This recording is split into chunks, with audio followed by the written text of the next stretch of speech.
Президент Российской Федерации Владимир Владимирович Путин. With fanfare and applause, the Russian president started his 105-minute address to the Federal Assembly. Referring to Ukraine, President Vladimir Putin blamed the West for not just starting the conflict, but for pushing it toward a new and dangerous escalation. They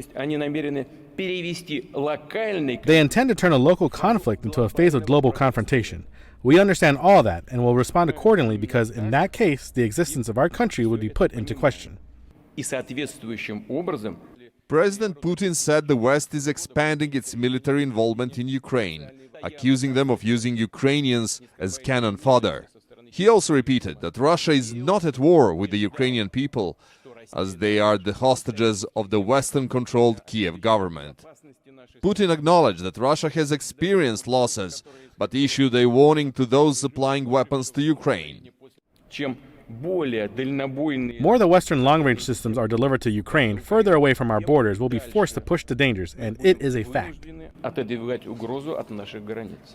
Russian president also criticized the West for sending $60 billion to help the world's poorest nations in 2020 and 2021, while giving Ukraine $150 billion to support its military. President Putin said he was suspending Russia's participation in the new START arms control treaty, which caps the number of strategic nuclear warheads that Russia and the US can deploy. At the end, after the speech, even the opposition MPs didn't have objections to the president's words.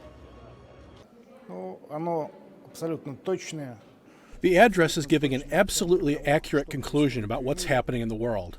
And everything in the world is pushed towards wars and destruction among the nations for the purpose of enriching the collective West. Our president formulated that very clearly. The latest opinion polls showed that President Putin has 79% approval rating. We are just a few hundred meters from the Kremlin walls, and it is here that the Russian President Vladimir Putin addresses the Federal Assembly.